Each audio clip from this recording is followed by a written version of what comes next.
Hello and welcome to another video, and this is a slightly different video this time because I'm going to give you a tour of my new adventure van.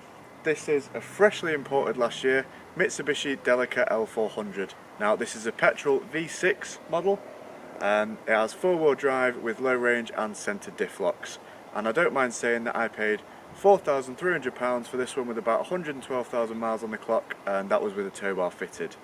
So let's take a look.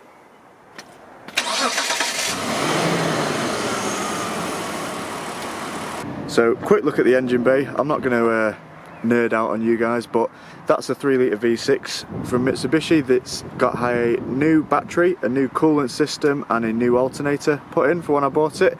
Also, when you bring these things to England, they have to have certain modifications because obviously it's different to Japan. So they've had this new bumper fitted with the fog lights to make it legal for UK roads.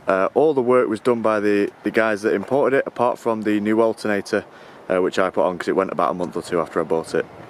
These engines give out about 185 horsepower, I think is the official figure, and obviously it's not an economical engine in a van of this size, but I'll go a little bit more into that later. Well, I'm not really sure how to structure these videos because I've never really done one before, but what I'll do is give you a quick tour around the stuff and then I'll go into the modifications that I've done to it. So, first thing I've done inside, if I grab the camera, is I've taken out the two captain seats, which was here and here. It was a 6 or 7 seater. Taken these out, which allows me to get my bed chair in for camping out. I've left these in because it's still handy to be able to take more than one friend around in it, and they're kind of out the way anyway. So I've left those in. When you're sleeping, it's dead handy that you've got all the heated controls in the back, so when you wake up in the morning and it's freezing cold in the middle of winter, you can warm yourself up. That's dead handy. As you can see in here as well, once you've got the bed in, this is quite a wide bed chair, you've still got room for loads of stuff. Obviously there's stoves there, tools, bit of fishing gear, all sorts you could put down there. And obviously if you were to properly camper it, you could have, you know, sinks down there, an actual little cooker, things like that. Really versatile. The window tint as well, that's not something I did, but it's really handy. It doesn't really show from in here, but you can sort of compare it there. That is so useful for not waking you up super early in the morning when you're camping out in it. Maybe I'll get some curtains one day, but I'm probably just rolling with the tint for now, to be honest. Show you the back of it now, just in case anyone's into these, thinking of buying one. The tow bar, that's not something that was on in Japan, which was a good sign for me buying it, because it means it's not spent its life towing. That's something I've had fitted. The towing capacity of these, I wanted to find out for the video, but no one was quite sure. It ranges between about 580 kilograms and over 2 tons. But mine pulls my Weimar boat, which is about, I don't know, 750 kilograms to a ton, with complete ease.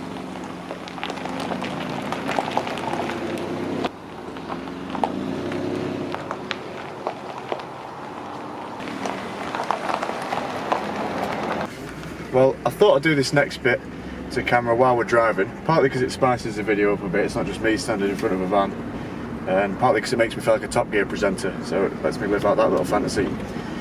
When you're driving, this is surprisingly comfortable. That's the one thing that stands out to me. It's not like 4x4s, Land Rovers, L200s, things like that. Those are the only 2 other 4x4s I've ever driven. Long distances are really not comfy, whereas this is actually surprisingly comfy. I'm very, very high up, so I do enjoy driving it very much. Quiet, it's not. It is comfy, but it's not quiet, unfortunately. Me putting all-terrain tyres on it won't have helped that at all. But yeah. Additionally, obviously being a 3-litre V6, it is quite thirsty, but it is quite fast. Now I don't drive this van hard because what will be the point in that? I tend to sit on the motorway at about 110 kilometers an hour, which I think is about 65, just under 70. But it is nice to have that power in a van of this size to be able to gap people safely on mountain roads, for example, and keep up with 21st century traffic. So obviously it's not fast like an actual fast car, it's still a van at the end of the day, but it's nice to have that power in reserve. Additionally, when you're towing as well, it's nice to be able to not be really slow, so that is kind of a luxury that this has. So in terms of the modifications I've done to this van, obviously when it came from Japan it was completely stock, so it was on road tyres on different alloys. It didn't have a snorkel, roof rack, things like that. So I've had a snorkel fitted. I didn't do that. I like to think of myself as relatively handy with cars. I do my own services, I've done starter motors. Little oily jobs like that are fine, but I didn't dare cut holes in the wing on my own. All-terrain tyres I've put on it onto the Mitsubishi OEM alloys. I've removed the side steps. There were side steps that electrically come out from here. Taken them off. And I've also put that aluminium roof rack on, which is from a high roof model, and mine's a low roof model, which is why it sticks so high up from the roof. Modifications I want to do in the future include removing that roof rack and putting roof bars on so I can have spotlights. I go back and forth between putting a lift on it. I might put a lift on it, I'm not sure. I don't do a lot of off-roading, but before this I had a Freelander and I was just about on the edge of getting that stuck, so this is a more capable vehicle anyway. I'll talk you through a bit of the 4x4 later on, but that might happen.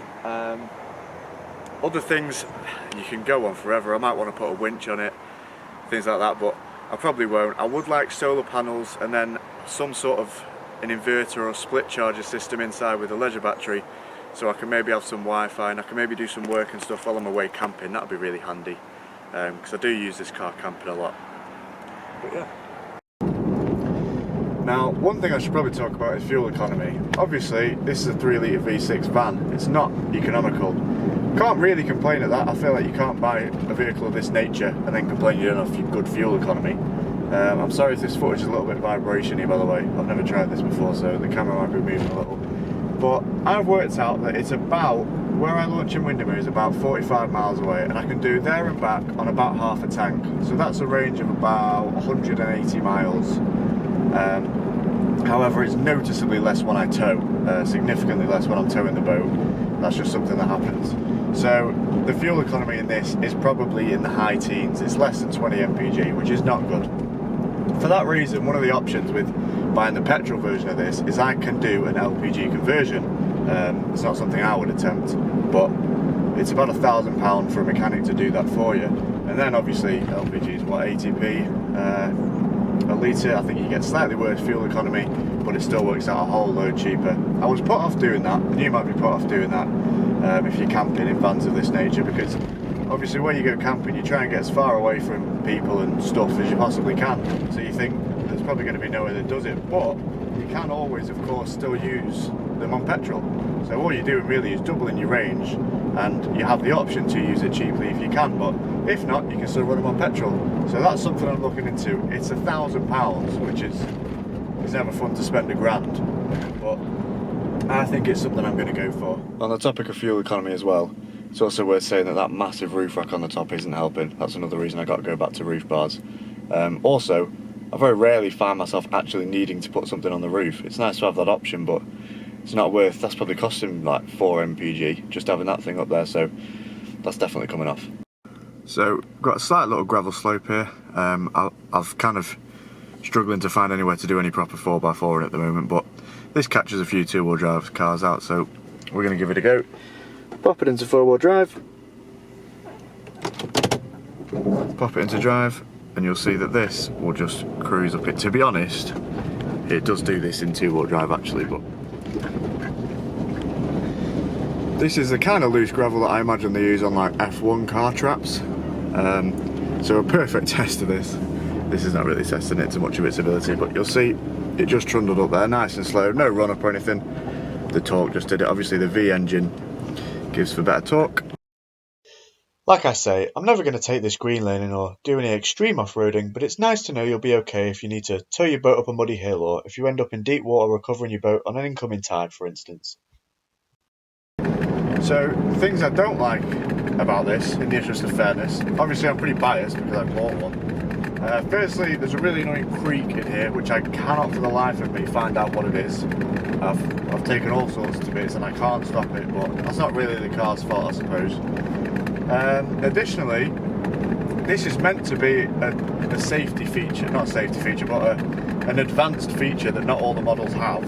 That when you indicate, an additional headlight or side light comes on that side to illuminate things. But when you're not used to it, it just kind of feels like your light's bouncing off something really close and you've just narrowly missed something, and it always makes you like, I've kind of got used to it now, but I didn't really like that at first, although I think that is meant to be like I say, something that isn't fitted to all of them. It's meant to be quite good.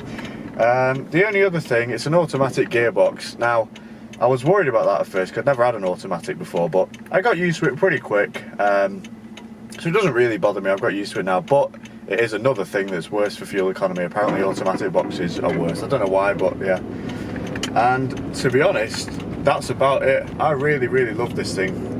Before this, I had the Freelander and a Mark 5 Golf GTI, which was my dream car. I love that to bits. And since I've got this has become the car that I'm always tinkering with, I'm always working on. And this is the one I really enjoy spending time in and driving and going camping in. And I've had some great camping adventures in it, so totally recommend you buy a Delica. I'm no car expert, I'm no car reviewer, I'm simply giving my opinion. So I hope you enjoyed watching this video. Any comments at all, pop them in there. Any questions at all, pop them in the comments. If you want any other videos, any updates on more modifications that I do, because I'm constantly working on this, then please let me know. But other than that, thank you for watching, and I'll see you next time.